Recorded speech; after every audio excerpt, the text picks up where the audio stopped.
Fala galera, eu sou o Raia, esse é o Bernardo, esse é o Lucas. Nós somos estudantes de jornalismo da faixa. A gente vai entrevistar o Marcelo Barreto, a gente veio aqui pra Globo e vocês vão acompanhar os bastidores com a gente. Vem junto.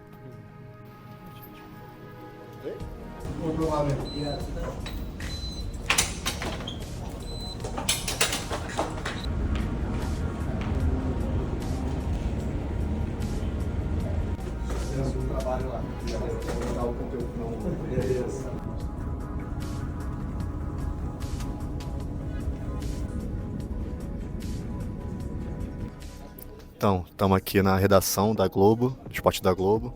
Ali tá rolando o programa, que a gente vai encontrar com ele depois quando acabar. Enquanto isso, está aqui, revisando a pauta da entrevista. Galera, tudo aqui. Ó. Daqui a pouco começa.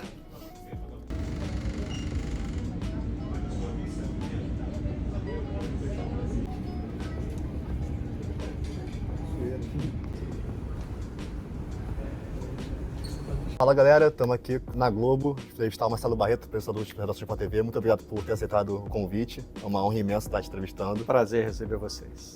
Então, fala um pouco sobre a sua carreira, sobre os desafios da profissão, a comunicação atual. Começar lá no início, né? Você é natural de Bicas, né?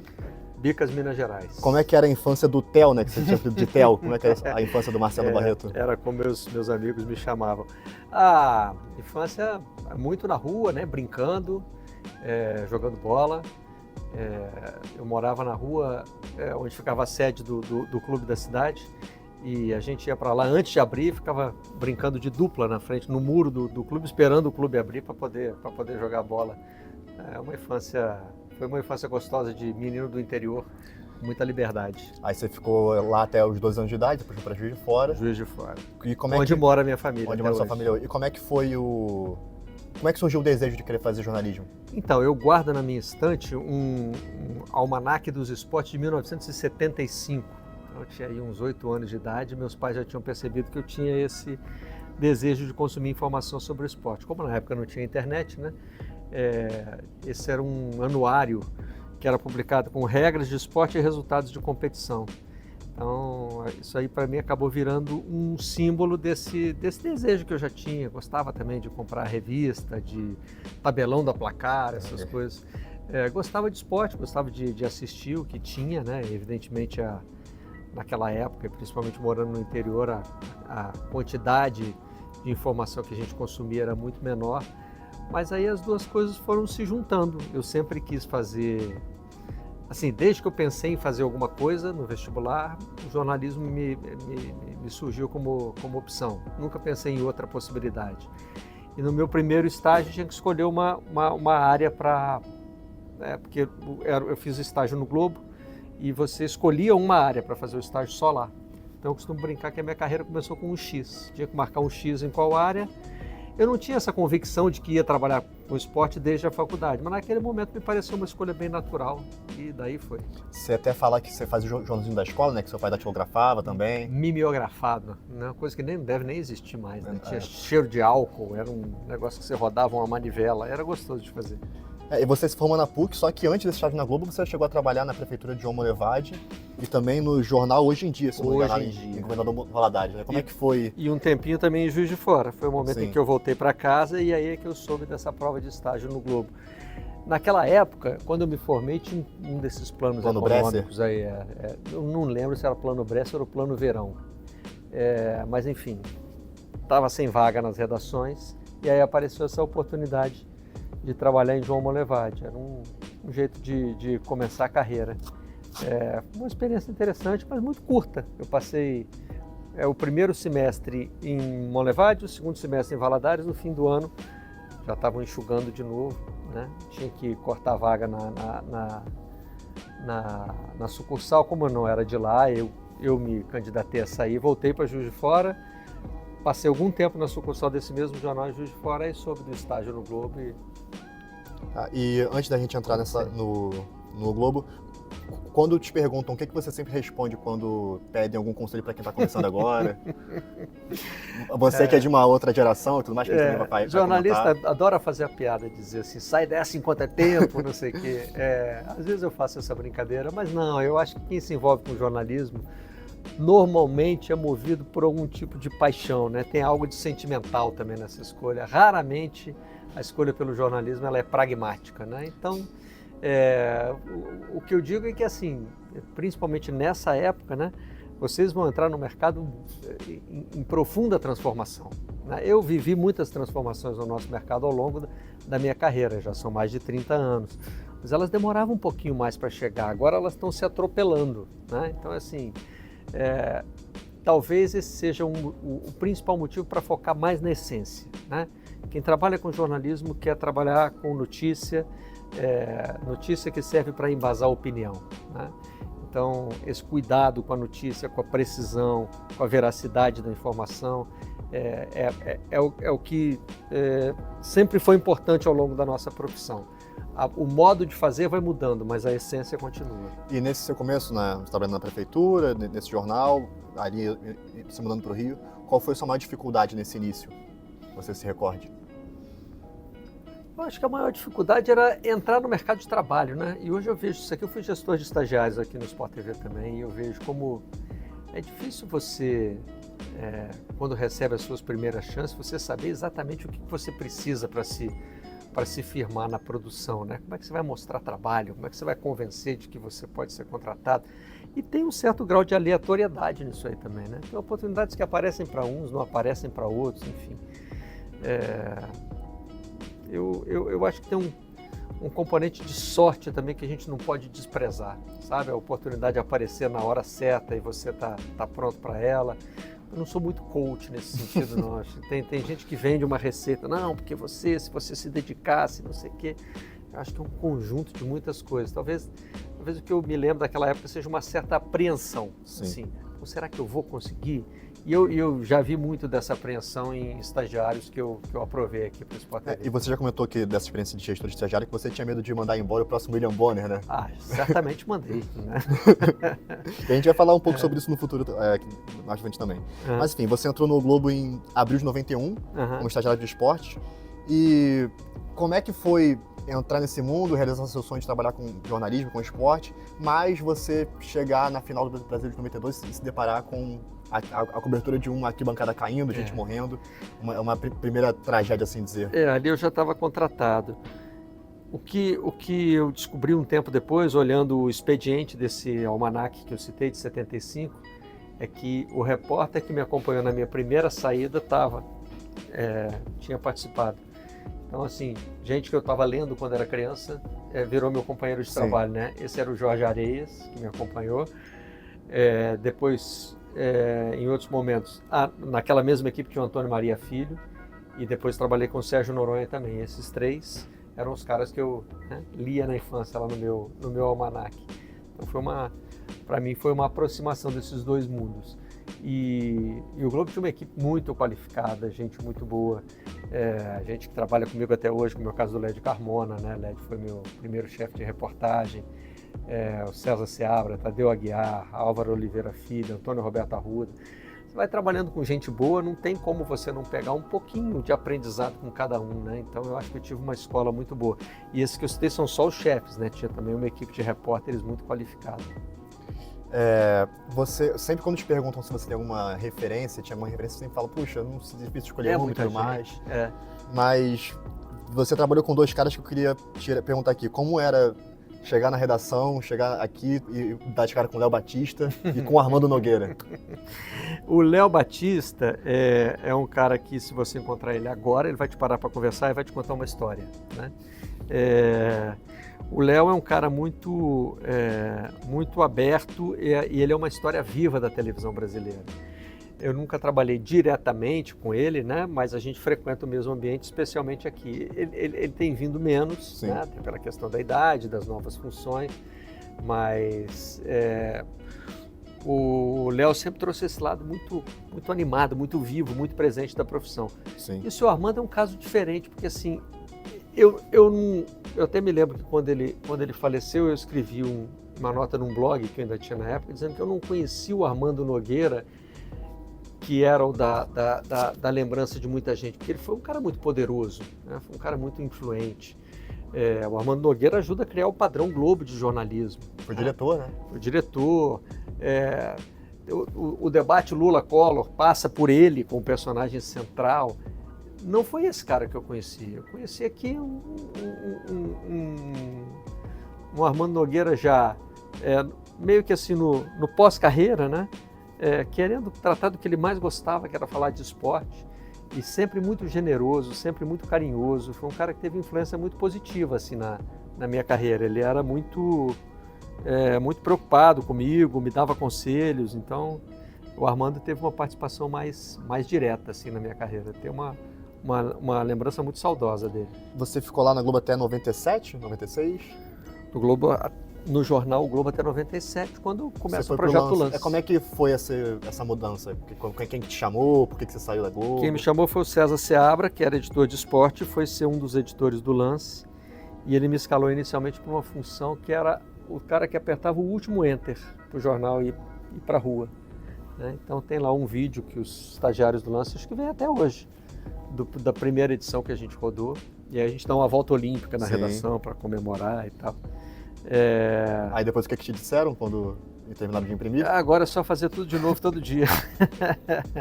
E a gente foi fazendo. E todo dia eu achava que não ia dar certo. Todo dia eu olhava para... Tinha um programa que a gente tinha lá com quais páginas estavam fechadas, quais estavam abertas. Às 7 horas da noite eu falava, hoje não vai. Hoje vamos fazer história, o jornal não vai fechar. Mas fechava sempre. E você cobriu a Olimpíada de 96 por lá ou foi pelo Globo? Globo. Foi pelo Globo. Como é que foi a primeira experiência olímpica em loco, né? Porque em 92 você cobriu no Brasil. Em 92 eu fiquei encantado com a cobertura, assim, porque a quantidade de notícia que vai chegando, né? É uma avalanche. Em Atlanta eu tive mais dificuldade de estar presente, né? Ali eu entendi o tamanho do evento também. Porque era tudo muito separado, muito distante. Não é igual que você assistir de casa, né? Eu queria ter tudo junto ao mesmo tempo, né? Bom. E aí tive que aprender, nós éramos uma equipe de 3 pessoas, então a divisão tinha que ser muito bem feita para estar no maior número de eventos possível. E eu também queria conhecer eventos novos. Eu me lembro de uma final de handebol feminino, de um evento de esgrima, assim, coisas que eu estava vendo assim pela primeira vez e que me impactaram muito. Aí em 98 você foi estudar em Michigan, né? Você foi com a sua esposa para lá, ficou um ano lá, não foi? De 98 para 99, sim. Ali foi uma crise que eu tive, porque eu falei assim, será que agora já estava todo mundo começando a se mobilizar para a Copa de 98, e eu falei, será que eu vou ficar vivendo de uma Copa para outra Olimpíada, de uma Olimpíada para outra Copa? Eu vou entrar nesse ciclo e nunca mais eu vou sair. Aí eu queria parar um pouquinho para pensar. E quando voltei de Michigan, descobri que era exatamente isso que eu queria. A próxima Copa e a próxima Olimpíada, isso ia ser a minha carreira. Aí você permaneceu no Lance até 2001. E como veio o convite para participar do Portal do Esporte, que era um projeto de um site da Globo? Eu já tinha sido convidado para um projeto de internet que era de uma área que não me interessava tanto. E aí quando surgiu esse projeto que era do esporte, eu achei que podia ser uma oportunidade de fazer algo novo. Na verdade, quando eu voltei de Michigan, eu assumi o Lancenet. Então eu já estava começando a trabalhar com internet. Na verdade, ainda estava aprendendo, né? E esse projeto era muito ambicioso. A ideia era juntar o Globoesporte.com com os sites oficiais dos clubes das séries A e B do Campeonato Brasileiro, né? Mas foi um projeto que durou 4 meses. Os clubes não conseguiram se entender, né? Algo não muito novo na história do futebol brasileiro. E aí, como não houve esse acordo, o projeto foi interrompido. O atentado às Torres Gêmeas teve alguma interferência nessa questão? Não, que eu saiba não. Foi na mesma época, né? É que Vitor Sá Rodrigues, da TNT, ele comentou que ele era estagiário desse site, aí teve que ser mandado embora meio que nessa época, assim. Aí... eu me lembro de ter começado a ver em casa o atentado das Torres Gêmeas e eu terminei de ver já no portal. Era uma época em que a gente estava lá. Aí falou Mas não sei depois. se teve relação, acho que não. E aproveitando esse gancho, enfim, já do digital, como é que você enxerga essas mudanças da comunicação, você que começou no analógico e hoje está numa era digital? Assim... Eu consegui fazer minha carreira toda dentro da chamada, do que hoje se chama de mídias tradicionais, né? Sim. Ainda sou colunista do Jornal o Globo, então ainda tenho um pé em jornal. Mas já né? fez podcast também. Já fiz podcast, mas a minha função aqui principal é em televisão, embora seja TV a cabo, né? E fui apresentador da Rádio Globo também, saí no fim do ano passado. E a gente acaba hoje trafegando por alguma mídia digital, Sim. né? Seja um podcast, seja uma participação em blog, enfim. Eu acho que hoje o conceito de... Eu nem sei se existe mais esse conceito de mídia tradicional, mídia digital. A mídia está tão integrada, interligado. né? Está tudo tão interligado que eu acho que vale aquela mesma lógica quando você fala do conceito, do conselho, né? O que eu diria para alguém que está se formando. As técnicas que a gente usa podem variar, mas assim, a prática do jornalismo ela tem algumas coisas que são fundamentais, né? Então, a preocupação com a veracidade da informação, o equilíbrio, a tentativa de ouvir os dois lados, tudo que a gente vai fazer, seja online, seja numa mídia tradicional, vai passar por isso em algum momento. O resto é questão de se adaptar, né? Questão de aprender aquela outra técnica ali um pouquinho diferente. Aí com o fim do Portal do Esporte, você continuou na Globo como repórter. Sim. Como é que foi essa transição? Você, a princípio, era só mídia escrita e tudo mais, aí você falou que chegou a fazer um teste de vídeo para conseguir ter alguma chance, oportunidade. Como é que foi essa experiência? Foi um momento traumático para mim, né? O Portal do Esporte acho que tinha 70 funcionários, 25 deles foram contratados por mim, eu era o editor-chefe. Então, eu fui para a Globo e tive o direito de levar comigo... A proposta incluía levar comigo 3 pessoas para um projeto temporário. Tinha 4 vagas. E aí a Globo me chamou e disse, olha, escolhe mais 3 pessoas. Escolher 3 entre 25, né? Qual é o critério? E aí o critério que eu estabeleci foi as pessoas que eu tirei diretamente do emprego. Falei, sai do emprego e vem trabalhar comigo. Porque outras já estavam no mercado, outras se candidataram, então... E por coincidência tinha exatamente 3 pessoas nessa situação.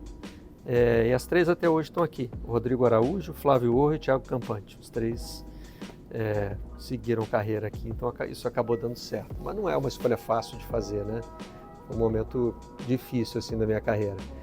E aí o projeto era temporário, né? A gente não tinha garantia de ficar depois da Copa do Mundo de 2002. E eu falei, bom, se eu estou em televisão, tem que tentar o que né? Que é o principal produto, que é aparecer na frente da câmera, vou fazer um teste. E aí saí com o Tino Marcos, né? Saí logo com uma das grandes referências, assim, né?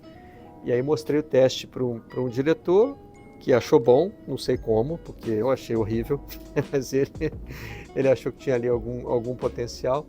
E esse diretor, o Emanuel Castro, ele pouco depois foi para o Sport TV, assumiu o Sport TV. Né? Ele continuou, na verdade, trabalhando na Globo, mas passou a cuidar do Sport TV e aí ele me levou para lá. Então essa minha experiência como repórter da Globo, ela foi bem curta, acho que não chegou a durar 6 meses. E como é que é a sua relação com o Manuel de Castro? Como foi que você conheceu ele? Se vocês mantêm contato até hoje? Não, a gente já se conhecia antes. Em 94, o Emanuel ele ia assistir grandes eventos esportivos por conta própria, tirava férias e tal. Então a gente se encontrou em alguns desses eventos. No Canadá até a gente dividiu um quarto de hotel. Tinha uma relação boa, ele acompanhava o meu trabalho e ele já tinha algum tempo uma vontade de me levar para a Globo. Então, quando a gente se encontrou lá, ele me inventou na televisão. Eu tenho uma relação de muita gratidão com ele. Foi ele que me bancou, ele me botou como repórter. Na Globo eu não fui aprovado como repórter, não foi uma experiência que deu certo, mas ele bancou, falou, continua fazendo vídeo, eu vou te levar para o Sport TV como chefe, mas você continua fazendo vídeo. Me botou como repórter, como comentarista, como substituto dos apresentadores, e aí eu virei apresentador pela mão dele. Recentemente ele fez um quadro no Redação, né?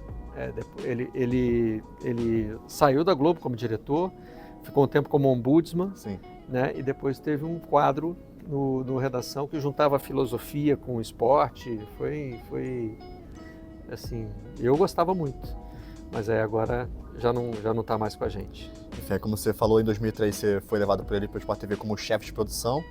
Chegou a fazer algumas reportagens de campos, alguns programas como Debatedor no Arena. Botafogo estava na Série B nessa época, 2003, ia muito para Caio Martins fazer Botafogo. Lá em Niterói. Chegou a comer o Bob's lá? Sim. Clássico. Eu morei em Niterói também, 4 meses. períodozinho que eu estava entre um apartamento e outro, morei lá. Eu moro lá Comia também. o italiano do Ponto Jovem. Muito bom. Italiano muito com bom. cebola. Com açaí também, importante. Não, açaí nessa época ainda não era moda, não. Hoje é Quando eu açaí morei lá. italiano. Enfim, aí em 2004 você participa da criação do Redação Sport TV. Você participou da edição número 0, digamos assim, num sábado, que estava com o Auto Aberto, Sim. do Gilberto apresentando. E a ideia era que você fosse debatedor, como a pessoa do substituto do Luiz. Porque o Luiz viajava fazer jogo, né? fazer jogo. Então precisava ter sempre alguém ali de prontidão. Como que surgiu a ideia desse programa, como é que foi o processo de criação e como você olha para trás e vê todo o caminho que o programa trilhou? Qual o sentimento? Cara, assim, eu já tinha participado de uma experiência muito interessante, foi botar um jornal na rua do zero, que foi o lance, Sim. né? E aí tive essa oportunidade de novo com Redação, né? Criar um produto, a gente não está criando um canal, mas um programa, né? Participei também das reuniões de criação do Tá Na Área. Sim. E no Redação, o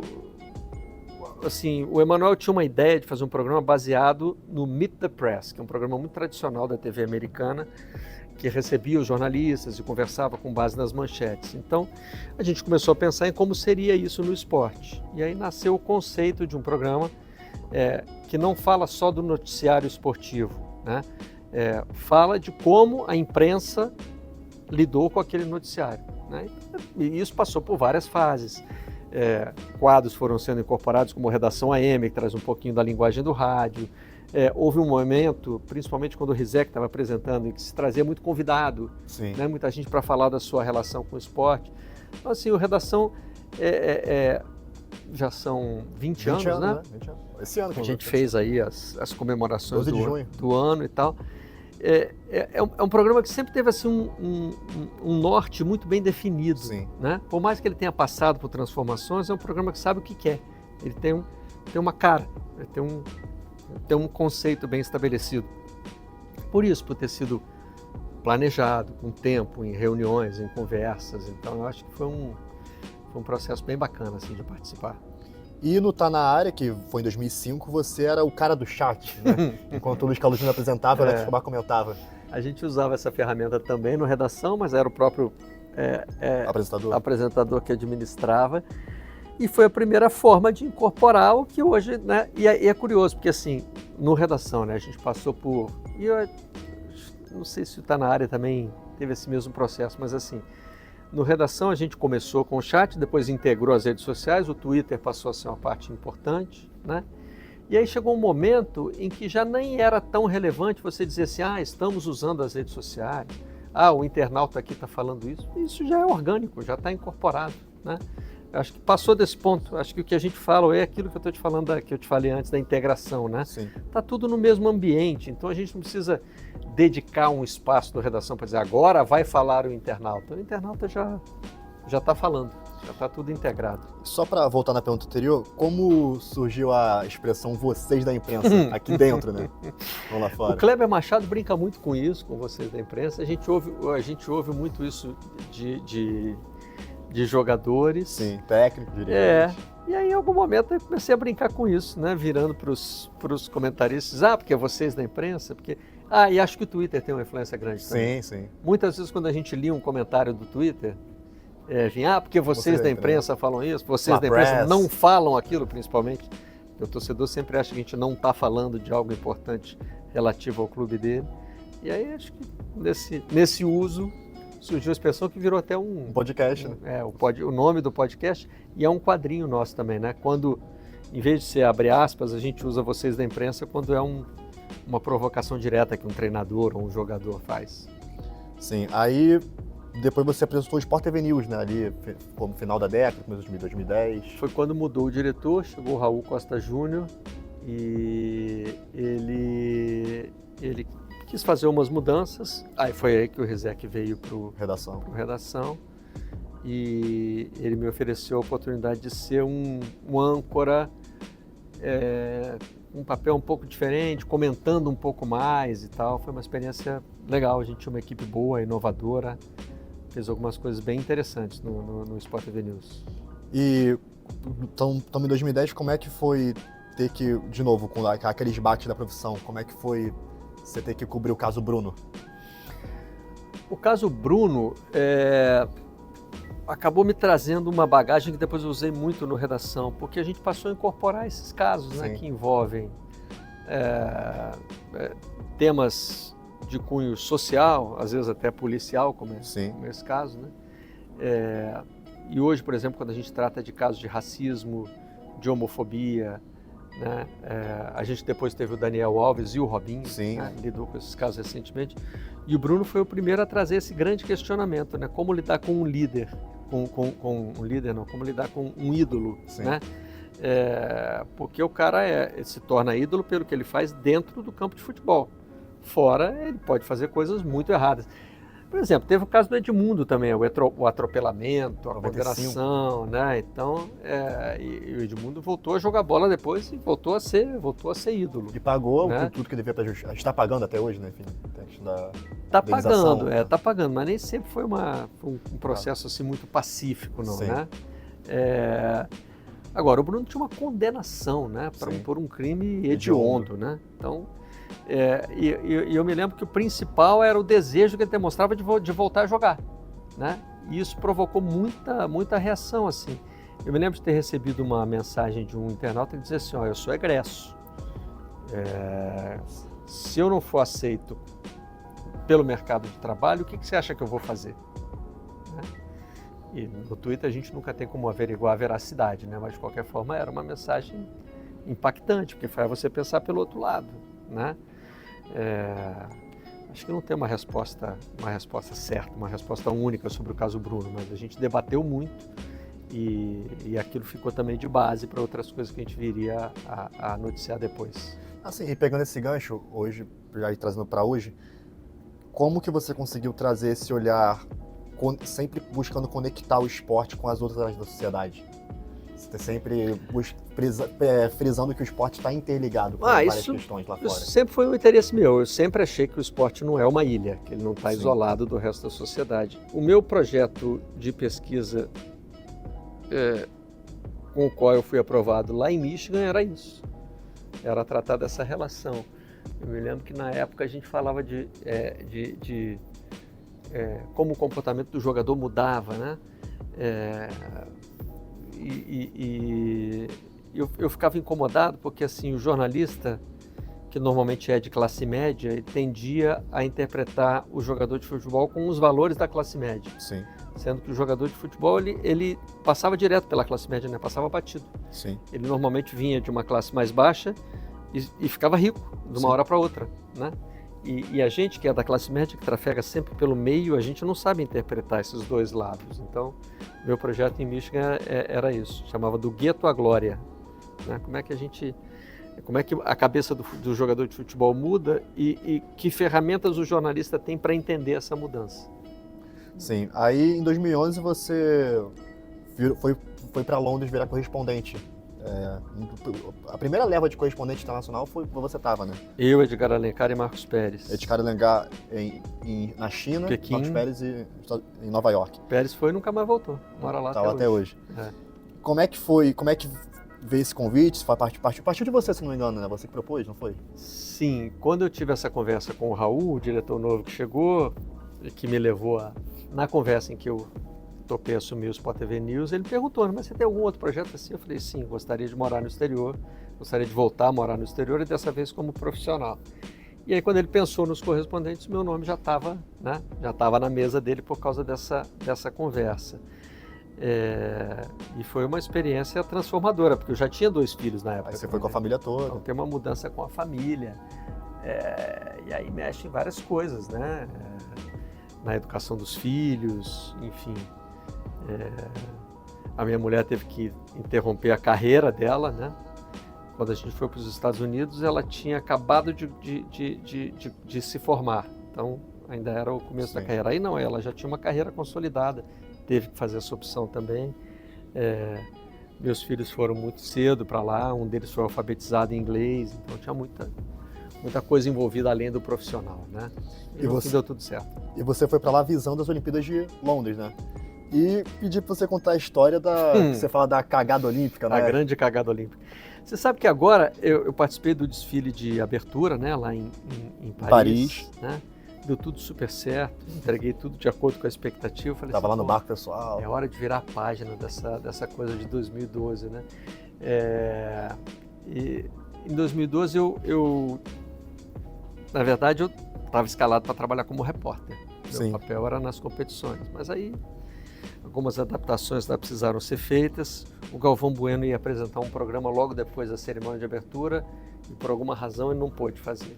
Aí eu fui escalado para o lugar dele, como apresentador, e fui ver a cerimônia de abertura. E aí fui adiando a minha saída do estádio. Eu tinha que ter saído do estádio, na verdade, quando começou o desfile das delegações.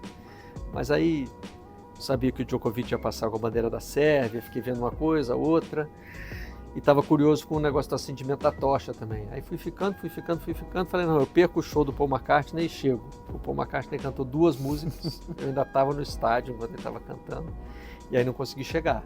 Eu achei que ia ser demitido, até hoje ainda acho que merecia ser demitido. Perdi totalmente o meu status da cobertura, fiquei fazendo outras coisas, não fui para estádio, fiquei, enfim, fazendo o que sobrava. E aí tive que me recuperar desse baque também, porque mexe com a autoestima um pouco, né? Você é o correspondente do canal em Londres, né? Eu era o cara que tinha feito todas as matérias de preparação para a Olimpíada, de repente ter esse papel tão esvaziado, para voltar exigiu assim, exigiu mentalmente muito, né? Mas em 2014 eu estava na cerimônia de abertura aqui no Rio, participando como comentarista, transmitindo o evento. 2016. As Olimpíadas de 2016, 14 foi a Copa. E você até agradeceu por me deixar estar onde eu queria estar, né? Você estava falando na transmissão. Porque assim, você precisa mostrar o seu valor, mas o canal também precisa aceitar. Sim. Né? É sempre o outro lado. Enfim, mas ainda em 2012 você já comentou sobre a Paralimpíada daquele ano. O que ela significou para você? Em 2004 eu já tive uma experiência com a Paralimpíada. Foi a primeira vez que o Sport TV transmitiu, e aí o Emanuel, esse meu chefe, falou, você vai apresentar o programa. Tinha um programa chamado Arena Olímpica, dos Jogos Olímpicos, e ele continuou com esse nome para os Jogos Paralímpicos, né? E ali abriu um mundo novo para mim, eu não conhecia nada do esporte paralímpico, né? E comecei a conviver com os comentaristas, muitos deles eram pessoas com deficiência. Sim. Então ali para mim foi uma das experiências mais relevantes assim da minha carreira, mais transformadoras. E em 2012 eu cobri os jogos em loco, né? Aí, né, por mais que o meu prestígio estivesse em baixa, aí era uma questão já mais logística, não tinha como mandar uma pessoa para o meu lugar, então mantive a responsabilidade de ser o repórter que estava cobrindo aquela edição, né? E aí passei a conviver com as pessoas e eu me lembro que tem uma cena marcante daqueles jogos, que é quando eu peço pro Daniel Dias botar uma medalha. A gente foi entrevistado depois de uma prova, eu falo, Daniel, cadê a medalha? Tá na mochila. Eu falei, então bota. E o Daniel Dias tem limitações severas nos membros superiores, né? E o cinegrafista olhou para mim com a cara muito assustada, tipo assim, como que você está fazendo isso? E aí ele faz um movimento com o ombro, a mochila cai no chão, ele, com os membros que ele tem, né? Ele tinha uma capacidade de usar aquilo para o dia a dia, ele abriu a mochila e botou a medalha. E aí quando terminou a entrevista eu perguntei para o cinegrafista, eu falei, você achou que eu fiz errado, né, de perguntar para ele, de pedir para ele botar a medalha? Ele, pô, levei um susto. Falei, ontem eu estava vendo esse cara comer sushi numa festa. E é verdade, a gente tinha ido numa festa dos Jogos Paralímpicos lá e ele tinha comido sushi por causa da habilidade que ele desenvolveu, né, para usar os braços, mesmo com as limitações que ele tem. Falei, se esse cara comeu sushi, ele vai botar a medalha, né? E na verdade ele quer ser tratado assim, quer ser tratado como uma pessoa capaz, né? Ele não quer que eu pegue a medalha para ele e bote no pescoço dele. Então essa é uma das muitas coisas que eu aprendi cobrindo o esporte paralímpico. Tá, e antes da gente voltar para o Brasil, quando foi que você viu que conseguiu se consolidar no meio? Assim, puxa, deu certo. No meio do jornalismo? Na sua carreira. Aquele menino de bicas, enfim, que sonhou em trabalhar. Mas quem disse que eu... A gente sempre tem dúvida. Até porque, assim, você nunca você sempre está pensando que tem algo a mais, né? Que você pode... O jogador tu tem que provar algo toda quarta e domingo. Não sei. Não sei se em algum momento eu tive assim uma convicção. Poxa, deu certo. Tem sempre assim aquelas barreiras que você ultrapassa, né? Por exemplo, eu fui contratado no Globo, eu falei, poxa, aqui, passei de um limite aqui. E aí você fica pensando, bom, mas será que então eu vou trabalhar em jornal a vida toda? Aí vem um convite para trabalhar em outro jornal. Aí depois tem a possibilidade de mudar de veículo, de ir para a televisão. Enfim, você está sempre sendo provado. É meio que nem um jogador de futebol mesmo, é toda quarta e todo domingo. E já de volta ao Brasil, você cobriu a Copa do Brasil aqui, enfim, tinha um estúdio de Sport Venéria Fiscal. E como é que foi ter que apresentar o programa logo após 7-1, que você já falou que foi a sua maior tragédia esportiva, né? Enfim. Eu lembro que foi a primeira vez que eu não sabia o que dizer quando ia começar um programa. Eu falei, não tenho a menor ideia do que eu vou falar, não lembro do que eu falei, não tenho nenhum registro disso, nunca procurei também, nunca tive curiosidade, mas eu me lembro dessa sensação. Eu disse, cara, não sei o que eu vou falar. Eu lembro que o Luiz Carlos Júnior já estava lá encerrando a transmissão, preparando para passar para a gente, e eu assim naquela... Você tinha que entrar, né? Naquele branco total, assim, falei, enfim, aí... a gente vai falando, saiu alguma coisa ali. Nesses momentos é até curioso, eu me lembro que eu era também responsável por escrever as crônicas dos jogos da seleção na Copa de 94, né? E assim, eu nunca tinha visto o Brasil ser campeão, né? Eu era nascido em 70, mas não tenho nenhuma lembrança, então aquela experiência para mim era muito impactante. Eu falei, caramba, eu vi o Brasil ser campeão. Aí você pensa assim, pô, agora eu vou escrever uma puta crônica, né? E eu me lembro que não saía nada direito, foi um troço meio atropelado, foi saindo. Depois, numa pesquisa, eu não tive certeza se era a crônica que eu escrevi ou não, mas eu vi um texto que realmente não estava bom. Nos grandes momentos, às vezes o momento é tão grande que ele te atropela, Sim. sabe? Você não tem como reagir. E eu imagino que esse programa do 7-1 tenha sido assim, um programa ainda meio sem reação, ainda meio sem... Talvez a gente tenha falado coisas muito mais interessantes sobre o 7-1 depois, sei lá, uma semana depois, um ano depois. 10 anos depois. Que aí você processa. Porque 90 minutos não se explicam, né? Naquela hora ali, não saía nada não. Enfim, mas diante disso, no caso falando de uma decepção, mas também podendo ser algo positivo, como que se dosa a paixão para conseguir também ter o olhar crítico na hora de uma análise, na hora de um comentário? Isso não tem receita. Eu acho que o fundamental é entender que qualquer análise, por mais fria que você faça, ela vai envolver a paixão de alguém. Sim. Né? Pode ser a sua, pode ser a do seu público, pode ser as duas juntas, né? Eu acho que um dos grandes aprendizados que você tem ao longo da carreira é entender que o que você fala, por exemplo, quando você passa a trabalhar com opinião, né? Porque o jornalismo esportivo se tornou uma coisa muito opinativa, Sim. né? Mais até do que informativa. Sim. A sua opinião, depois que você emite, ela não está mais sob seu controle, né? Por isso que as redes sociais podem ser tão aflitivas, né? Porque assim, vamos lá, eu estou no Redação, aí eu emito uma opinião envolvendo um clube grande, Flamengo, enfim. E aí, por exemplo, eu digo que o Flamengo é a Inglaterra da Libertadores. A gente ia falar disso também. Saiu isso, né? Aquilo ali tem um contexto, tem Sim. um motivo, algo que me levou a dizer aquilo. Mas depois que eu falei, aquilo vai ser usado de acordo com o que as outras pessoas pensam, né? O Carlos Eduardo Mansur tem uma frase interessante, tem uma história interessante que ele conta, até citei numa coluna minha recentemente. Ele escreveu uma coisa e foi chamado pelo Tadeu Aguiar, que era o editor, fala assim, olha, isso aqui não está claro. Aí ele falou assim, não, mas o que eu quero dizer com isso né? O Tadeu pediu para ele corrigir, ele disse, não, mas não é isso que eu quero dizer. E aí o Tadeu falou, você vai junto com o jornal para explicar para o leitor? Né? Não vai. Então, escreve de um jeito que ele possa entender. E a opinião é meio isso. Às vezes você quer ir junto com a opinião para poder. Quando o cara reage de uma forma negativa ou uma forma injusta, você quer estar junto para poder dizer, não, mas não foi isso que eu quis dizer. Só que isso não está sob seu controle.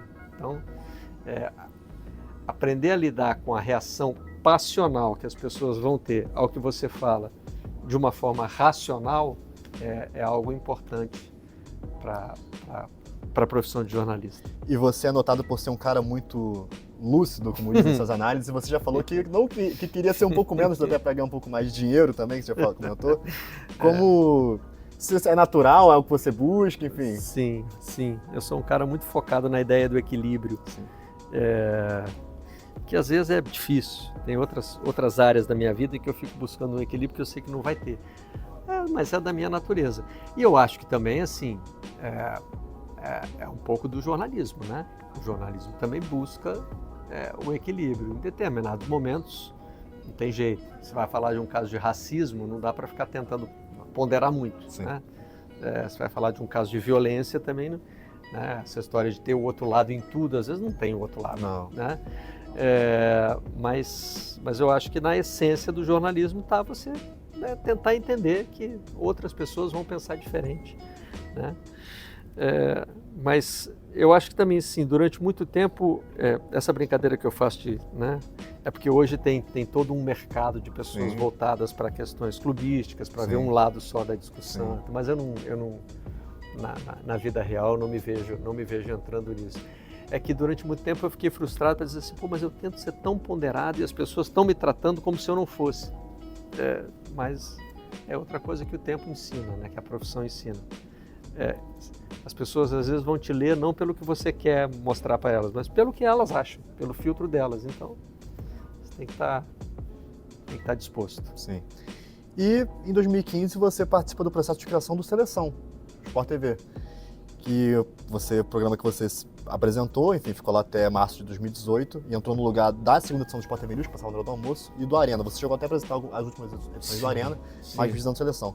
E você já comentou que você não ficou satisfeito com a sua apresentação, enfim. E uma coisa que me chamou a atenção ver isso, porque assim, foi quando eu comecei a te acompanhar mais de perto, foi quando eu comecei a te ter como referência, mas falando pessoalmente, o que você viu ali que não deu certo?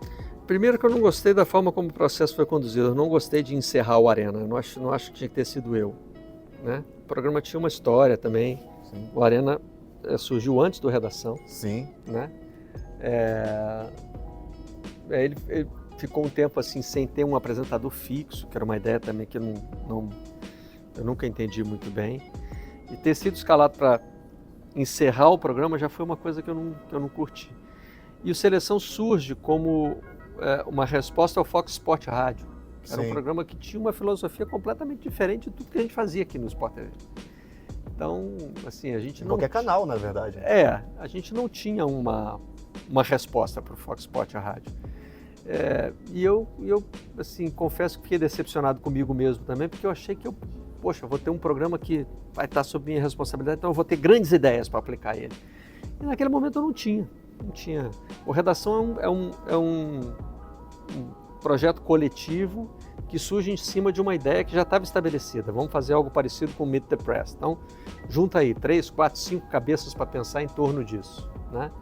Agora, eu me lembro de uma entrevista do Thiago Leifert que ele dizia, eu tinha uma ideia quando eu assumi o Globo Esporte. Então, eu não tinha essa ideia. Eu não tinha uma coisa assim. Bom, se eu fizer um programa, ele vai ser assim. E eu acho que o Seleção acabou ficando muito parecido com tudo que a gente já fazia. Então, para mim foi uma experiência. E sempre com aquela preocupação, o Fox Sport Rádio está crescendo, o que a gente pode fazer? Eu acho que não dá para você fazer um programa sob a sombra de outro, né? O que a gente pode fazer para combater o outro programa? Acho que o Seleção teria que ter partido de uma ideia mais clara. Assim, a gente tem um projeto aqui que quer atingir esse determinado objetivo, né? Então, o que a gente pode fazer em cima disso? E o processo não foi assim.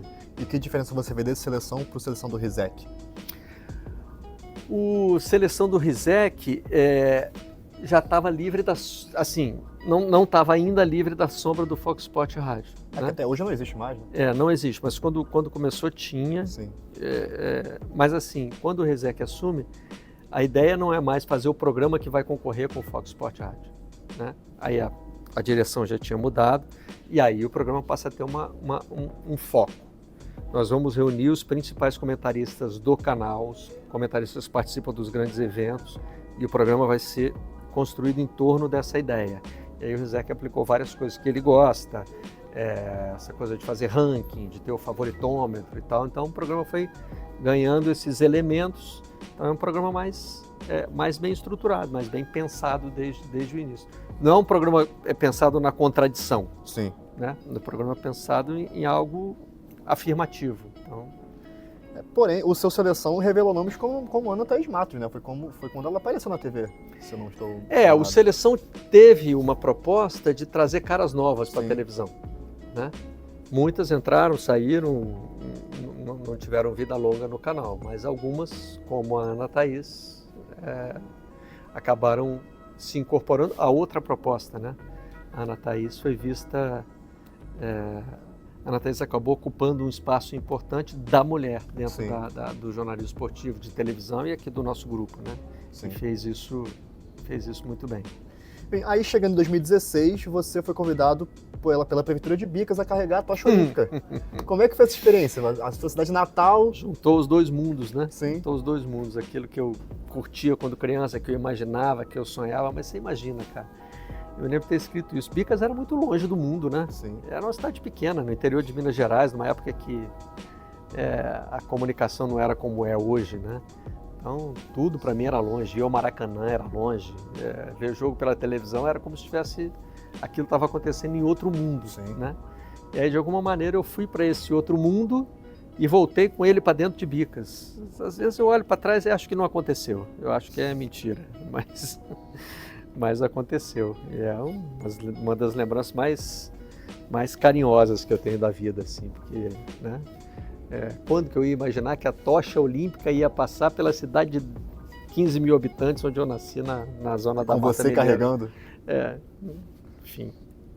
Bom, e posteriormente você já falou que foi o pior momento seu na sua carreira, que foi a tragédia da Chape. Você apresentava Seleção ainda, era tarde? Não pegou no meio do furacão como foi com o Rizek, que era na redação. Mas como é que você recebeu a notícia? Como é que foi o seu dia? Enfim, você acordou? Quem te deu a notícia? Como é que foi receber aquele turbilhão de informação? Minha mulher que me acordou, falou, teve um acidente com o voo da Chapecoense e ela falou do Vitu e do PJ, né? Vitorino Sherman e Paulo Júlio Cleman, que eram meus amigos mais próximos naquele voo. Parece que eles estavam juntos. E aí começa a chegar uma série de informação desencontrada. Danilo morre, Danilo tá vivo? Eu não sei, sinceramente não sei o que é melhor ou o que é pior numa hora dessa. Primeiro que você nunca se prepara para essa situação, não tem jeito de você se preparar para noticiar a morte de pessoas próximas, né? Eu fico só imaginando, por exemplo, que foi o Galvão Bueno narrar a corrida em que o Senna morreu, mesmo sem ele ter a confirmação, mas só a ideia de trabalhar com aquela possibilidade de continuar transmitindo a emoção de um evento é algo, assim, sobre-humano que o Galvão fez naquele dia. E esse era o nosso desafio, era assim, o desafio do Rizek foi o do impacto, né? Sim. Isso a gente teve aqui no Redação com os meninos do Ninho também, né? Poxa, uma coisa muito ruim aconteceu e você vai entrar no ar. Então, o Seleção, assim, a gente já estava muito triste, muito carregado de tristeza. Estava menos surpreso, né? Infelizmente, aquela hora já estava claro que haveria poucos sobreviventes, a gente não tinha nenhuma esperança de que as pessoas que a gente conhecia tivessem sobrevivido. Então, era uma carga de tristeza muito grande, né? E, para mim, teve um impacto também, assim, eu sou muito incomodado com a questão de explorar a tristeza das pessoas no ar. A gente ia falar disso. Sabe? Então, eu falava assim, bom, esse é um programa em que a gente vai chorar, né, as pessoas. Mas eu me lembro de uma reação que eu tive. Eu acho que o jornalista deve, eu sei que isso é muito pessoal, cada um tem os seus, mas a minha visão é de que o jornalista deve se segurar para não chorar. Acho que o negócio da emoção como você está trabalhando com notícias, você tem... Mas aí tem uma hora, entendeu? A gente começando a falar, mostraram uma imagem do Vitorino na televisão, e eu lembro de ter falado, esse aí era meu irmão. E tem um hábito entre os repórteres cinematográficos de sempre que alguém chora, aproximar a imagem. E eu percebi pelo monitor que um dos nossos repórteres, um dos nossos cinegrafistas de estúdio estava aproximando a câmera da minha cara chorando. Eu falei assim, mas eu não quero isso, eu não quero compartilhar essa imagem. Na verdade, eu queria ficar ao lado. Porque assim, naquela hora a dor não é nossa, a dor é da família, a dor é de quem é próximo, sabe? Tudo bem, a gente é próximo, são os nossos amigos, mas eu não sei, eu tenho uma limitação com isso, eu não acho que se deve expor o sofrimento. Talvez por isso também eu tenha limitação com ter problema com rede social. A rede social exige um compartilhamento de emoções que para mim elas são muito pessoais, sejam emoções positivas ou negativas, mas eu acho que tem que ter uma preservação da intimidade. Então eu lembro que isso me incomodou também. Além de toda a tristeza, de tudo, enfim, e do cuidado com a informação, né? Essa história de uma hora dizerem que o Danilo está vivo ou está morto, e eu me lembro de ter falado, a gente só dá a partir de agora só informação oficial, não dá mais. Você está mexendo com a expectativa da família, né? É um troço muito sério. Então, é uma cobertura, espero nunca mais fazer outra remotamente parecida com essa. Mas você tinha coberto um caso de acidente de um time de hockey no gelo na Rússia, Sim. Quando você estava em Londres, não foi? Sim. Isso te deu alguma casca e tal, ou não? Não, você não se prepara para uma cobertura como essa. Eu tenho muitas lembranças. Eu me lembro que a gente contratou uma intérprete e ela demorava a traduzir para a gente, porque cada resposta que ela ouvia, ela chorava. Ela era da cidade. Sim. Então, assim, ali o que eu trouxe de lá foi a visão de como isso abala uma comunidade. Era uma cidade considerada pequena lá, assim, pequena. Era uma cidade de 620 mil habitantes. Não era uma metrópole. É maior que Chapecó. Né? Mas é maior que Chapecó. E o time era a grande atração da cidade. Então, eu me lembro das imagens das famílias, era um velório coletivo, né? Eu cobri esse velório, as famílias com os retratos, os caixões enfileirados, eram imagens muito ruins, mas não dá para dizer que me preparou para essa cobertura. Não. E a decisão de pedir para cortar a cena do abraço da mãe do Danilo com o Guido? Eu lembro que ela teve uma certa reação, teve gente que reclamou, dizendo que estava interferindo na emoção, mas eu me coloquei no lugar do Guido. Como é que você volta daquele abraço? Não tem o que falar. O que você vai falar? O que você vai... Né? Aí deixei ele lá com a mãe do Danilo, que teve uma reação muito impressionante, né? Você pensar que aquela mulher que tinha perdido o filho estava preocupada com que... Ali ela falou vocês da imprensa, né? Ou vocês jornalistas, como vocês jornalistas estão se sentindo, cara? Foi uma demonstração de dignidade que, assim, eu acho que você não precisa explorar mais isso. Já está lá, já está dito, né? O que essa mulher fez, todo mundo já tinha visto. E aí, o momento do abraço também já tinha sido registrado, né? Quando mostrou, eu falei, agora volta para cá. E o Guido depois reconheceu, né? Para mim, a convicção de que a decisão tomada foi a certa foi quando ele voltou de lá, me deu uma camisa da Chapecoense de presente e falou, eu não teria a menor condição de voltar depois daquele abraço. E antes da gente falar da sua volta à redação, vamos pular para a Copa de 2018 antes. Você e o Rizek apresentavam um programa no final do dia, lá direto da Praça Vermelha. E você e o Rizek escreviam um conto russo, né, no final do dia, sobre algum jogo específico. Eu queria que você falasse sobre o conto russo de Brasil e Bélgica, que foi uma carta que você escreveu para o seu filho e que vocês usaram no programa. Não sei se você tem recordação. Aquele dia foi muito louco, porque eu na Copa, eu apresentava a Seleção de madrugada, mas eu fazia também o programa da Rádio Globo, Sim. Que era às 11 da noite de lá.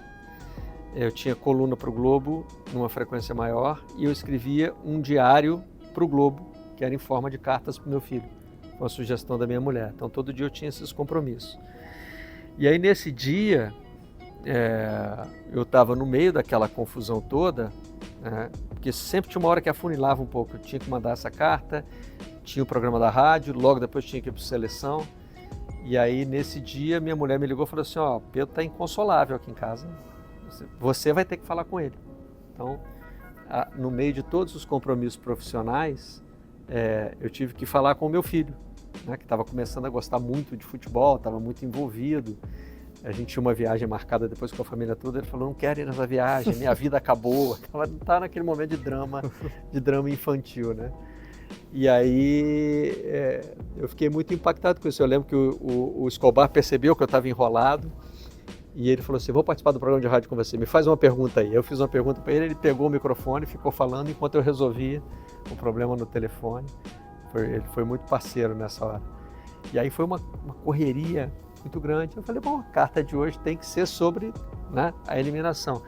E aí o editor do programa falou, tô vendo que você está enrolado e acho que a carta que você vai escrever, né, para o Globo hoje vai ser sobre esse tema, então a gente usa ela como conto russo. E acabou tendo muita repercussão. O Tite gostou da carta. Sim. E ele chamou o meu filho para ir à sede da CBF, para conhecer e tal. Deu uma camisa da seleção para ele. Então, né, foi um dia que tudo estava com cara de que ia dar muito errado, mas acabou dando certo no fim. Ela descreveu bem o sentimento porque no 7-1, com 3-0 você fica impactado, fica triste, mas com 5-0 você já quer que faça 10, né? Contra a Bélgica era um jogo que, por mais que a Bélgica fosse melhor, dava para ganhar, então Sim. no segundo tempo tão bom do Brasil, você fica naquela e... O Brasil reagiu, o Renato Augusto cabeceou uma bola perto do gol. É uma tristeza esportiva muito grande, né? Enfim. Cabeceou não, de cabeça foi o gol, ele chutou a bola perto do gol, enfim. Você conseguiu descrever muito bem que quase todo mundo estava sentindo, enfim, naquele momento, principalmente quem viveu antes. Mas é porque eu vi, né? Você tava lá. Eu vi a reação, eu vi a reação do meu filho, do seu né? filho. O choro dele, enfim. Os argumentos da carta são os que eu usei para ele no telefone.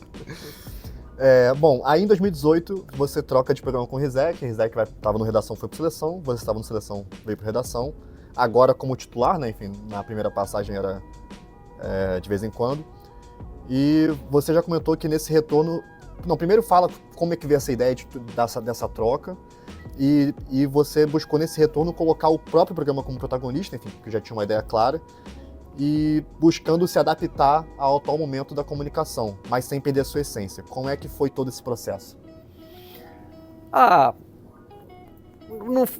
Eu tinha uma preocupação muito grande que eu comentei com a chefia na época. Eu falei, vocês estão mudando de lugar com o Rizek, se o Seleção der certo e a Redação der errado, eu tô fudido para sempre. Vocês acabam comigo. É sinal de que o problema era eu, né? Mas eu sabia que estava pegando um programa bem estruturado. Sim. Né? E que as mudanças iam ser pequenas, na verdade. Muito mais uma mudança para o meu estilo de apresentação do que uma mudança fundamental no programa. A redação continuou basicamente o mesmo. Sim. Né?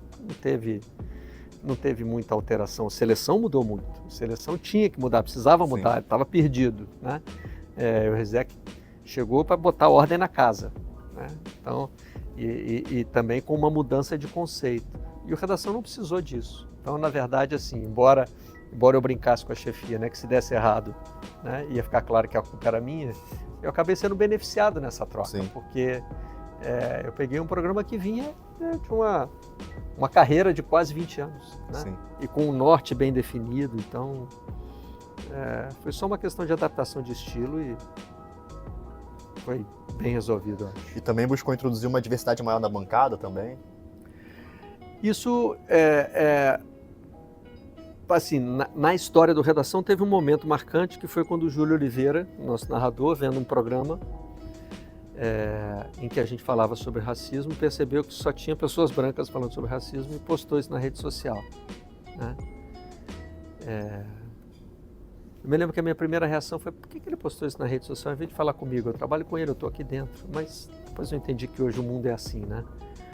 Mas aí resolvi que isso seria um motivo para o Redação se repensar. E aí a gente fez uma semana, estava perto da Semana da Consciência Negra, e a gente fez uma semana trazendo pessoas para conversar sobre como, não só os casos de racismo, mas assim, como o negro é visto no jornalismo esportivo, no Redação, no nosso grupo. Então foi um momento bem de DR mesmo, assim, da gente falar. E a partir daí a gente assumiu um compromisso de aumentar a presença, a participação de pessoas negras na redação e também a participação de mulheres, embora esse caso tenha sido especificamente sobre racismo, né? Mas agora também a gente depois, quer dizer, Tinha também uma iniciativa da empresa, né? A gente falou aqui da Ana Thaís, então tem mais mulheres foram sendo contratadas, mas a Renata Mendonça, por exemplo, começou na empresa pelo Redação, Sim. ainda como convidada, e a gente foi trazendo essas caras novas. Mas depois isso acabou provocando um efeito colateral, porque assim, você não tem como garantir que quando você vai falar de um caso de racismo, você vai ter uma pessoa negra na bancada, e quando você falar de um caso de sexismo, você vai ter uma mulher na bancada. Só que a gente também não queria que os comentaristas negros fossem setoristas de racismo e que as comentaristas mulheres fossem setoristas de sexismo, né? A gente queria que eles falassem de futebol, de esporte, que eles se incorporassem à bancada. Então, a gente assumiu um compromisso de nunca mudar a bancada em função de um tema como esse. Se a bancada só tiver homens brancos no dia, eles vão ter que saber lidar com esses assuntos. E o compromisso da redação passa a ser cada vez mais, tanto isso hoje faz parte das minhas metas de chefia. O número de pautas e o número de comentaristas ampliando a diversidade do programa. Não está bom ainda. Acho que está bem longe de atingir o que a gente gostaria, mas está em andamento. Aí, em 2019, você comentou no começo, você teve a tragédia do Ninho. Agora, como foi cobrir assim, um acontecimento desse de manhã, assim que o evento acontece? Como você recebeu a notícia? Enfim, mesma coisa. Assim... Não sei comparar o que é melhor ou o que é pior, mas assim, a diferença é, quando você entra no ar e o caso acabou de acontecer, acho que você conta com um pouquinho da compreensão do telespectador de que você também está tentando entender o que está acontecendo, né? Então a gente ia trazendo as informações. O caso lá do Redação, do Seleção com a Chapecoense, a gente já tinha entendido, né? Ia tentar dimensionar um pouco daquela tristeza. Mas o caso do Ninho, ele, diferentemente da Chapecoense, ele trouxe uma questão passional muito grande. Sim. Né? A Chapecoense, por não ser um time ainda influente no cenário brasileiro, gerou uma onda de simpatia muito grande. Até porque as pessoas... o clube não foi considerado culpado de cara. Tinha uma responsabilidade bem clara da companhia aérea. Da companhia aérea. No caso do Ninho, aconteceu dentro do Flamengo e não tem como não discutir a responsabilidade do Flamengo. Né? E eram adolescentes que estavam entregues pelas famílias ao cuidado do Flamengo. Então, esse tema não podia escapar, a gente tinha que falar dele. E esse tema era sempre visto pela ótica da paixão. Então, a gente via os comentários e eles eram assim, a gente identificava muita gente que torcia pelo Flamengo e que queria que o Flamengo estivesse certo de qualquer maneira, e muita gente que torcia contra o Flamengo e que queria que o Flamengo estivesse errado de qualquer maneira. E o jornalista está no meio desse embate, né? E a gente não pode... E assim, nessas coberturas tem também uma tendência de você se deixar levar pela indignação. 10 adolescentes morrem, 10 famílias estão de luto, você quer que alguém esteja errado, seja culpado e pague por isso imediatamente. Mas nem sempre é tão simples assim, apontar o dedo. Então você tem que ter muito cuidado, tem que ter muita cautela. Então, foi também uma cobertura muito desafiadora nesse sentido, com alguns erros cometidos pelo caminho. Em alguns momentos a gente pesou no tom da cobertura, quando as coisas ainda não estavam tão claras assim para a gente poder... Claro que você cobrar a responsabilidade é importante, mas apontar a responsabilidade para alguém é diferente. Eu acho que algumas vezes a gente cruzou essa fronteira. Sim. Aí, plano para 2021, você fez o Ohio Tóquio e perguntar como é que, após 3 Olimpíadas, como é que foi fazer Tóquio daqui, no meio de uma pandemia, enfim, sem torcida? Tóquio era até uma viagem que a nossa família estava planejando, porque a minha mulher foi, né? Ela trabalhou nos Jogos, eu iria e os nossos filhos iam nos encontrar lá. Isso acabou acontecendo agora em Paris. Mas, assim, o motivo era tão evidente que eu não tive nem como reagir muito, né? Sim. É uma pandemia. Adiou um ano. Sim. É lógico que a nossa cobertura ia diminuir e a primeira iniciativa foi não ter um estúdio lá, porque assim, né? Diante de um cenário pandêmico, você se deslocar, sair do Brasil, fazer uma obra, construir um estúdio, não tinha jeito. Então, para mim, a aceitação disso aí foi meio natural, tipo... Não tem o que fazer, vamos curtir como dá para curtir, né? A parceria com o Bernardinho foi boa, é muito legal. E eu hoje vivo com isso com a Fabi no Savá, né? É muito legal porque assim, a relação dos atletas com os jornalistas, por mais que a dos atletas olímpicos seja diferente, dos atletas de futebol, a dos jogadores de futebol é baseada na desconfiança. Sim. Entre jornalista e atleta tem uma distância e precisa haver. Sim. Mas a relação deles com o Bernardinho, assim como é a relação hoje com a Fabi, é de admiração, de respeito, de troca. Então tinha muito essa intermediação que eles faziam, que era importante. E como é que veio a ideia de, após o fim da Olimpíada, realizar o Savá e agora o Hello LA? Iniciativa da direção, de ocupar um espaço. Eu já apresentei um programa chamado Momento Olímpico. Começou apresentado pelo João Pedro Paes Lemes, chamava Movimento Olímpico no começo, depois passou para o Momento Olímpico. E o Bernardinho também era um dos apresentadores. E era a mesma lógica, receber os atletas, conversar sobre o esporte olímpico, mas ele, nem sei se ele chegou a durar um ciclo olímpico inteiro, não lembro. E aí a ideia foi resgatar, né, esse projeto e ter algo que mantivesse o esporte olímpico no ar durante o ciclo todo, né, para não fazer aquela coisa de sumir e voltar dali a 4 anos. Eu fiquei feliz de ter sido escolhido para isso, porque o esporte olímpico é a minha praia, eu gosto muito. Agora, caminhando para o final, falar de rede social, que você é um cara... Eu não consigo lembrar de outro jornalista notoriamente conhecido que não tem a rede, não consigo me ver à mente. Mas quando você falou que o Flamengo é a Inglaterra, foi quando você mais recebeu hate por uma opinião que você deu no meio do programa? Não. O pior foi quando eu disse, por engano, que o Flamengo não tinha atleta olímpico. No Ohio. Foi um ato falho ali, um momento em que a gente estava falando de um determinado esporte, o Flamengo não tinha representante naquele esporte, e aí eu falei como se não tivesse. Corrigi imediatamente depois. Falei, gente, falei uma besteira aqui, falei pô, Rebeca Andrade e Isaquias Queiroz são atletas olímpicos do Flamengo, né? Aí, no mesmo programa eu falei, só que o Flamengo resolveu soltar uma nota oficial, sem me mencionar diretamente, mas dizendo isso. E aí as pessoas ligaram lá com o CRE e foi uma avalanche. Aí no programa seguinte, eu comecei, fiz uma explicação mais longa. Falei, ontem eu cometi um ato falho no programa, cometi durante o programa, mas o Flamengo soltou uma nota, a repercussão está assim, assim, assado. Eu cubro esporte olímpico há tanto tempo, eu sei qual é a importância que o Flamengo tem. Falei várias coisas.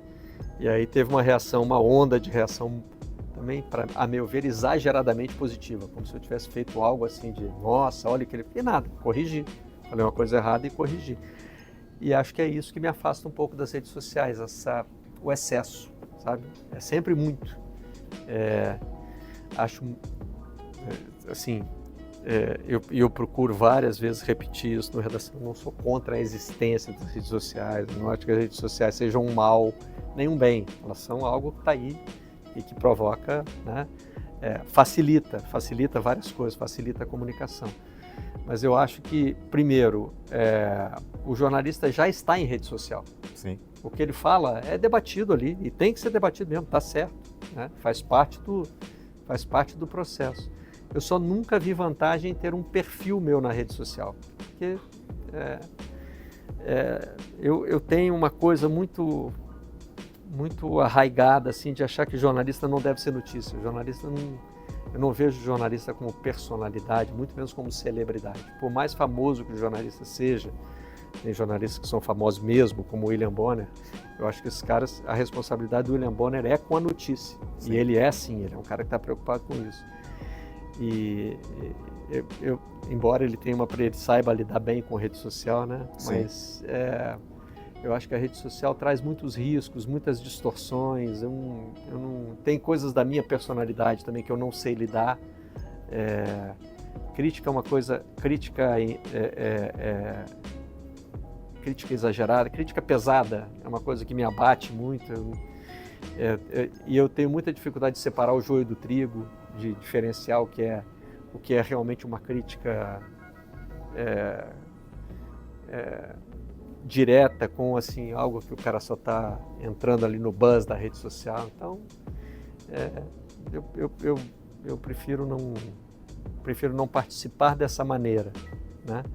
Eu tenho um amigo que brinca, você é o jornalista sem rede social que mais está na rede social que eu conheço, né? Até agora em Paris eu fiz o quadro Barretot Le Blogueiro, brincando com isso, né? Fazia lá um bastidorzinho e tal, e fingia de blogueiro. Mas eu acho que tem assim, de novo, voltando àquele tema que apareceu em outras perguntas que você me fez, está tudo integrado, é tudo uma coisa só. Então, assim, eu não acho que ter ou não ter um perfil, no meu caso, vai acrescentar ou vai tirar, enfim. Eu acho que do jeito que tá bom. Tá, e última pergunta, assim, um pouco nessa linha. A gente vive uma pulverização de 2020 para cá de direitos de transmissão, enfim, ano que vem o Brasileirão vai passar na Globo, na Record, na Amazon, enfim, um monte de lugar. Mas antes a gente já vivia, agora, enfim, ainda mais acentuado, uma pulverização de conteúdos no meio digital. Uhum. Como fazer uma curadoria diante desse excesso de informação e não acabar se perdendo? Pô, se você descobrir, me conta, eu gostaria de ter. Mas qual a sua visão sobre o mercado atual? Assim, se você for pensar por esse aspecto, é muito mais democrático, né? Sim. A comunicação hoje ela é mais democrática, ela permite mais acesso. Sim. Né? Vocês, por exemplo, que estão aqui hoje me entrevistando, vocês já poderiam ter o seu canal, vocês podem ter o seu canal, vocês já podem estar chamando a atenção de alguém. Assim, vocês não necessariamente tem aquele caminho tão afunilado que tinha antes, né? De você ter que fazer um estágio numa grande empresa para começar, que eu vejo os meninos fazendo aqui, aí faz contrato temporário, tem que ficar 3 meses sem trabalhar para depois voltar. Tem outros caminhos hoje, tem outros jeitos, é mais aberto, né? Da mesma forma que também a pulverização de direitos de transmissão faz com que você não precise necessariamente trabalhar numa empresa para participar da transmissão de jogos de Campeonato Brasileiro. Hoje tem várias oportunidades no mercado. Eu sempre disse, eu sou corporativista, eu quero sempre que o jornalista se dê bem. Por mim, todo mundo transmitiria todos os campeonatos. E assim você teria vários jornalistas contratados em várias empresas trabalhando e o consumidor, né, o telespectador, poderia escolher o que ele acha melhor. Eu gosto desse canal aqui porque tem um jornalista tal, é aqui que eu vou acompanhar. Esse para mim seria o cenário ideal, mas não é assim que acontece, né? Tem aí a sua lógica aí da venda de direitos. Então, enfim, eu acho que a gente não pode ficar olhando, a gente não pode achar que tudo é para o lado bom, nem que tudo é para o lado ruim. Tem que enfrentar os desafios, né? Durante muito tempo a gente enfrentou os desafios do que no Brasil se chamava de monopólio. Essa palavra era mal utilizada, né? Sim. Porque o monopólio ele é irregular e a venda de direitos de televisão no Brasil era regulamentada, os clubes decidiam vender para uma mesma empresa. Né? Então a gente teve que lidar com isso. Poxa, mas é só uma empresa que transmite, né? Como cobrir esporte se você não está nessa empresa? Isso eram desafios da época. Agora o desafio é a pulverização. Agora a curadoria, aí é o que vem junto, né? A curadoria é o que cada um tem que fazer. Eu acho dificílimo. Eu acho que... Do dia eu estava falando isso com o Tim Vicker, ele falou assim, eu adoro esse lado aleatório da rede social, vem uma coisa que pode chegar a qualquer coisa. Eu falo, o Tim disse isso. O Tim disse que ele gosta disso. Eu falei assim, cara, Tim, isso aí para mim é o mais difícil de lidar com a rede social. Porque vem um monte de lixo junto, né? Por mais que você escolha o que quer seguir, o algoritmo nunca sabe direito o que você quer, fica te empurrando coisa, aí você tem que ficar descartando coisa o tempo todo na rede social, né? Então, por isso, eu acho que se essa curadoria já existisse, eu assinaria, eu pagaria para ter. Bom, então é isso. Muito obrigado por ter aceitado o convite, foi uma conversa muito boa. Então, gente, muito obrigado. Foi Marcelo Barreto, apresentador do Redação Sport TV. Obrigado. O assunto dessa conversa não me interessava tanto, né? Mas, enfim, foi bom participar. Obrigado. Valeu. Bom, missão cumprida. Como que você achou da experiência? Muito bom, muito interessante, muito aprendizado também.